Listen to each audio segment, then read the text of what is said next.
Moshe said to the people, Thou hast avouched Yahweh this day to be thy God, and that thou wouldst walk in his ways, and keep his statutes, and his commands, and his ordinances, and hearken to his voice.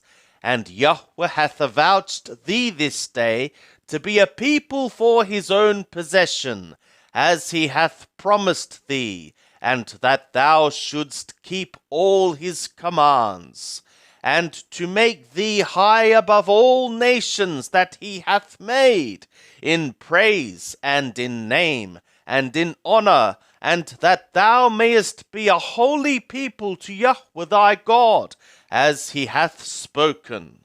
Devarim, Deuteronomy, chapter 27.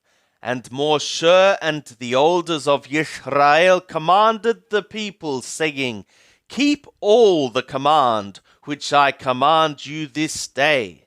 And it shall be on the day when ye shall pass over the Jordan to the land which Yahweh thy God giveth thee, that thou shalt set thee up great stones, and plaster them with plaster, and thou shalt write upon them all the words of this law when thou art passed over, that thou mayest go in to the land which Yahweh thy God giveth thee, a land flowing with milk and honey, as Yahweh the God of thy fathers hath promised thee. And it shall be, when ye are passed over the Jordan, that ye shall set up these stones, which I command you this day, in Mount Rival, and thou shalt plaster them with plaster. And there shalt thou build an altar to Yahweh thy God, an altar of stones. Thou shalt lift up no iron tool upon them. Thou shalt build the altar of Yahweh thy God of unhewn stones, and thou shalt offer ascending offerings thereon to Yahweh thy God. And thou shalt sacrifice peace offerings, and shalt eat there, and thou shalt rejoice before Yahweh thy God, and thou shalt write upon the stones all the words of this law very plainly. And Moshe and the priests, the Levim, spoke to all Israel, saying, Keep silence and hearken, O Israel. This day thou art become the people of Yahweh thy God. Thou shalt therefore obey the voice of Yahweh thy God, and do his commands and his statutes, which I command thee this day. And Moshe charged the people the same day, saying, These shall stand upon Mount Gerizim to bless the people when ye are passed over the Jordan, Shimon and Levi and Yehudah and Yishachar and Yosef and Benjamin. And these shall stand upon Mount Rival for the curse, Reuben, Gad, and Asher, and Zabulon, Dan, and Naphtali.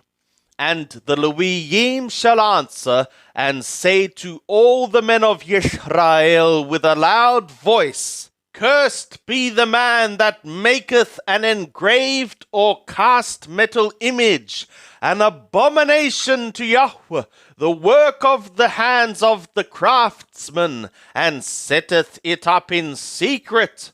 And all the people shall answer and say, Amen. Cursed be he that disesteemeth his father or his mother. And all the people shall say, Amen. Cursed be he that removeth his neighbour's landmark. And all the people shall say, Amen. Cursed be he that maketh the blind to wander out of the way. And all the people shall say, Amen. Cursed be he that spendeth the justice due to the sojourner, fatherless, and widow. And all the people shall say, Amen. Cursed be he that lieth with his father's woman, because he hath uncovered his father's wing. And all the people shall say, Amen. Cursed be he that lieth with any manner of beast. And all the people shall say, Amen. Cursed be he that lieth with his sister, the daughter of his father, or the daughter of his mother. And all the people shall say, Amen. Cursed be he that lieth with his mother-in-law. And all the people shall say, Amen. Cursed be he that smiteth his neighbor in secret. And all the people shall say, Amen. Cursed be he that taketh a bribe to strike a soul of innocent blood. And all the people shall say, Amen. Cursed be he that confirmeth not the words of this law to do them. And all the people shall say, Amen. And it shall be, if thou shalt hearken diligently to the voice of Yahweh thy God, to observe to do all his commands, which I command thee this day, that Yahweh thy God will set thee on high above all the nations of the earth.